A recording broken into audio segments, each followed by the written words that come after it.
Кимден кийин өлкө башчысына каршы сүйлөй турган болсо күндү карап таш ураган менен барабыз да.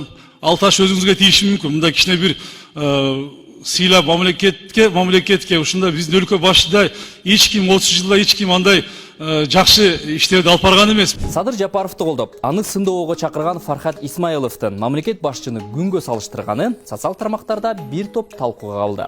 Дегеле акыркы жылдары кыргыз интернет айдыңында айрым саясатчыларга карата кошоматчы, пактачы деген сөздөр колдонулуп, ар кандай тамаша мемдер жасалып келет. Президентти мактап, сөздөрү талкууга калган эл өкүлдөрүн эстеп көрөлү. 2017 жылы түндүк түштүк альтернативалык жолуна ошол кездеги президент Алмазбек Атамбаевдин ысымын ыйгарууну депутат Кубанычбек Жумалиев сунуштаган. Аны кесиптеши Алмазбек Эргешев колдоп чыккан. Батыры деген наамды берсек, ошонго сунуш кылсак, мен ойлойм депутаттардын көбү колдоп берет. Ушуну мен сунушуму добушка койсоңуз. Кээ бир минтип эл баатыры наамын сунуштаса, айрым депутаттар Атамбаев кызматтан кетип жатканда, президент катары тарыхта кала тургандай эмгек жасап, саясатчыларды бышырганын дагы айтышкан. Сиз Кыргызстандын өнүгүсүнө чоң салым коштуңуз. Сизге терең ыраазычылык билдиребиз. Бизди анча-мынча сындадыңыз, алдагы бышырдыңыз дегендей бизди дагы дары болсун. Бышырдыңыз. Ошондуктан ар ким президент боло албайт. Кече экс-президент Алмаз Атамбаев жогорку кеңеш жөнүндө сөз сүйлөп, жаңы мыйзамдар, штрафтар жөнүндө айтып кетти. Бизди күнөөлөп кетти. Ошого жооп бербейликпи? Мыйзамдардын демилгечиси ким болчу? 13 миллион алган жумушчу топту ким түзгөн? Мына 2 жыл өттү. Биринчи кезде ошо ант берген менен ант берди, ошо анттан сыртка чыккан жок. Конституциянын негизинде өзүнүн укуктары иштеп келатат. Бүгүнкү күндө байкасаңыз, бир да саясатчыга, жөнөкөй адамдарга, элге, регионго жаман сөз сүйлөгөн жок. Атамбаевдин мактоо муну менен аяктаган эмес. Ошол кезде КСДП фракциясынын лидери Иса Өмүркулов Атамбаевди журт атасы деп атап, оппозициянын тепкисине калган. Кийин Өмүркулов ал сөзүнүн маанисин түшүндүргөн. Эми кыргызча айтканда журт башы деп коет, аксакал деп коет. Бүгүн президент ошондой ыйгарым укуктары бар, конституция боюнча жалпы эл шайлаган президент.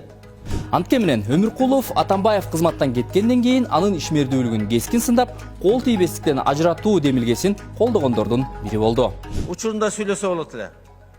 Коопсуздук комитет бүгүн репрессивный органга айланды деп. АКСти түзгөн ким эле? Ошо мезгилдеги мына кадрлар жөнүндө мага чейин сүйлөгөн коллегаларым айтып кетти.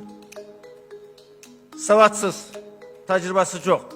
Ошентип коомчулук президентти журт атасы деп атоону жагалдануу деп кабыл алганы менен депутаттар эле эмес, саясатчылар деле ал сөздү айтып жүрүштү. Бул жолку да журт атасы башка президент болду. Сооронбай Шарипович, эч качан мен паланча партиядан келдим. Мен СДПК партиясынын гана кадрларын колдойм, ушунун саясатын колдойм дебей, президент болуп шайлангандан кийин журт атасы экенин көрсөтө алды. Мен ойлойм, биздин бүгүнкү күндө падышабыз бар, кыргызча ханыбыз бар, шайланган ханыбыз, Алланын амири менен шайланган, элдин күчү менен шайланган, ошол журт атасы ошол кишиге тиешелүү бүгүнкү күндө. Бүгүн сиз Сооронбай Шарипович Кыргызстанда манас, атанын ордуна манассыз. Мындан көп өтпөй өлкөдө президент алмашып кетти. Айтып кетким келет, урматтуу Садыр Наркожоевич, сиз Ысык-Көлдүн күчүнө экениңиз Ысык-Көл. Сиз ошол көлдүк болгондон кийин ошо Жусуп Абдрахмановдон таалим алыңыз. Сиз коркуп турган эчтеке жок. Сиз алга кете бериңиз. Баса, Сооронбай Жээнбеков президенттик кызматтан түшкөндөн кийин анын кемчилигин айткандар дагы болду. Кемчилигин, Сооронбай Шариповдун кемчилигин көрө албай атам. Кемчиликтердин балким ошол кээ бир коомчулукта айтылган кайрылууларга балким ошол убакытта көңүл бурбай койгондугунан болушу да мүмкүн да. Деги эле депутаттар эле эмес кызматта турганда президентти мактаган саясатчылар толтура.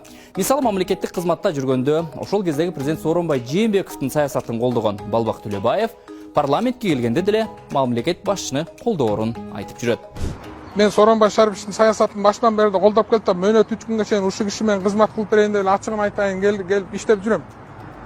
Эми ары бери секире бергенде мен уже андай возрастта эмесмин. Бир киши менен бардым да, оказывается, ошол киши менен барышым керек да. Анан мен пиардын кереги жок. Мен ар дайым эл тарапта, анан Садыр Нуркожоев тараптамын деп башынан бери шайлоого бар электи айтып келдим. Садыр Нуркожоевдун командасы силерсиңер, мен силер мененмин. Мына менин позициям, мындан тайган жокмун, талтайган жокмун. Албетте, президенттин ишин мактоо же сындоо ар бир эл өкүлүнүн өз эрки жана укугу бар экенин белгилеп кетели. Биз болгону коомчулукта талкуу болгон билдирүүлөрдү топтодук. Саламатта туруңуздар.